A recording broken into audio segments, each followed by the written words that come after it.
dadka kiidher gawdaran bilaali dibu soconnaa waysaga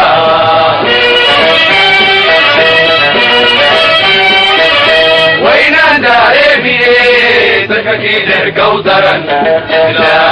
bilaali dibu soconnaa waysaga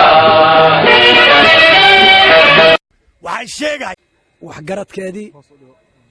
ayaa halkaas subaxan iskugu imaaday waxaan cambaaraynaynaa arrin ka soo baxday majority leader aadan barre arrin uu shaqaaqa ka abuuray sabtida la soo dhaafay ayaan cambaaraynaynaa oo teeshin badan iyo isku dhac badan iyo waxyaalo badan oo xaqdi ka dhan xorma qaba ma oho wax idil qaba ma oho gacana isula tegayn hadduu daan waayo samawadal waxaan kuu sheegay bannaanka mar bishaar kaama baryahay adig dowlad waan soo dhisnay xanadayn iyo xigmadaynaan ku soo dhisnay waan u soo dhimanay xaqaan u leena xaqaynaan qaadanay wax adi lagaa baryahay ma aha wuuna jooga adi lagu moorsanay bannaanka mara lagu yidhi haddaad mar wayso bannaanku waa iska kaa reebayn gacana isula tegayn wax aad toon ku tusayn oo ka dhawaajiyey in dhalaaro xildhibaanadii Garissa County Assembly Nairobi aadeen oo ay u tageen Prime Minister Raila Odinga iyo chairmanka KANU Gideon Moi asoo dhiga sheekada xildhibaanada Garissa inay halkan ka tageen oo ay tugsasho doonteen Raila Odinga iyo Gideon Moi oo magaranaysaa dad buuna qaatayaal oo kale u dhigay meesha waxa joogo waxa way waa xildhibaanyaal dadweynaha Garissa soo doortay waxa laga soo doortay Sotongo wardka Garissa waa dad sharaf leh oo wiilal gabar isku dhex jiraan qiimo badan marka arrinta inaad dacadeeyna maanta halkan isku imaanay xildhibaanyaasha Garissa County Assembly madax kasta oo Kenya way la kulmi karaan qof ilaahay abuurta ay rusqa uga baahan yihiin ma leh ninka daraaro isku macaabay anoo Geneva intaan aala dhuntay ma aha wuu ogaay muddadan marka la qabtay aadan barra wuu ogaay oo xildhibaanada Garissa aad rabaan intaas oo ruuxu telefoon u soo diray oo dhahatagina nasiib wanaag waxa tageen 44 xildhibaan ka tageen Garissa oo meesha tageen marka horta waxa laga dhuntay ma jirin Raila iyo Gideon Moina waliba qasusan Raila arrimaha loogu tagana arrimo Garissa muhiim u yahay marka inaad dhahdo halkan ay ka tageen maxay aadeen nin bay sadaqa u doonteen horta waa la sidara oo waliba nin xishmad nin madaxna ka imaato nin la soo doortay oo asagana Garissa la soo doortay oo dadkii xildhibaanyaasha soo doorteen inuu ku magacaabo xildhibaan horta waa nasiib daro laakiin adduunka waxba u xunba oo la yaab kale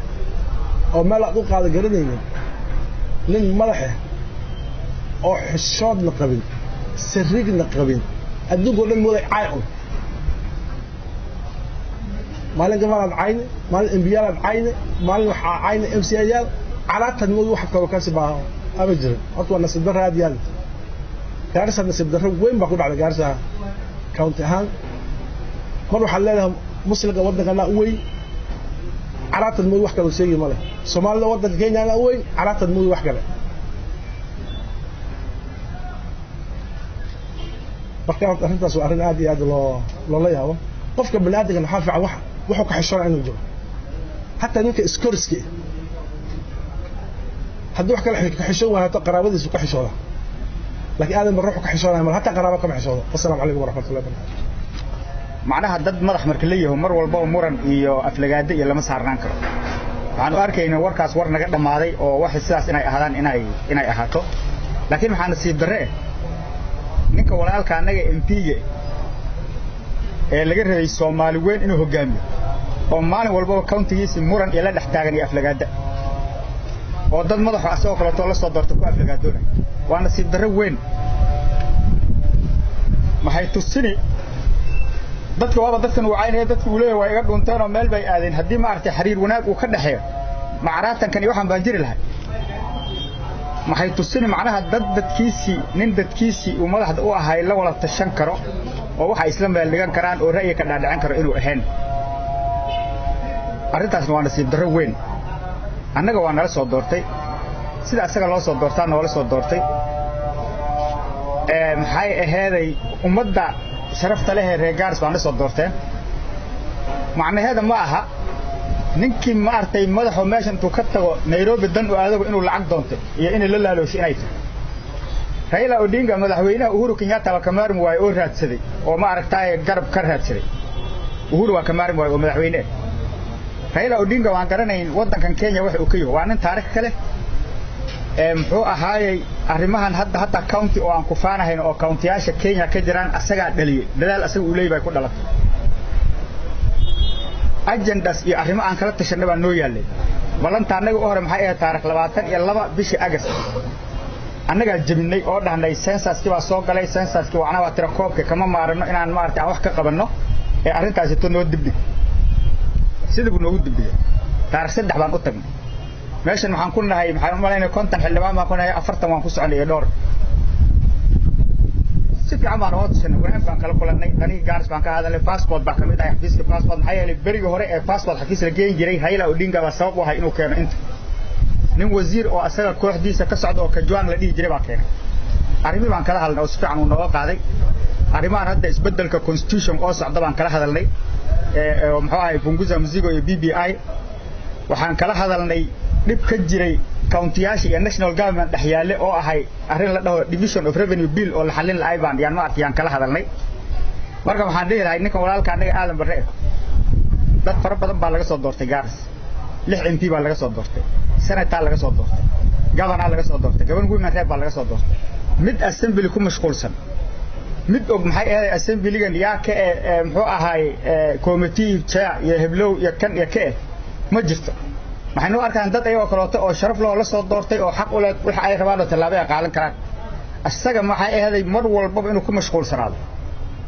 assembly committee hadii nin laga qaado hadii nin la siiyo uu ogaado waxaas waa sharaf darro iyo nasiib darro way asaga sharaf ma aha arrimahaas inuu ka fiirsado annagana xor baan Geneva haduu jiray haduu joogo arrintan waa arrin waqti dheer soo socdo oo la way Gaaris inaan Raila la kulmi rabno taasaan idin sheegay taariikh 22 ahayd waa la dib dhiga taariikh 3 bishii 9aad baa laga dhigay wax qarsoon ma ahayn marka inuu ma aragtay nagu aflagaadoodana waa nasiib darro taasaan kaga bixi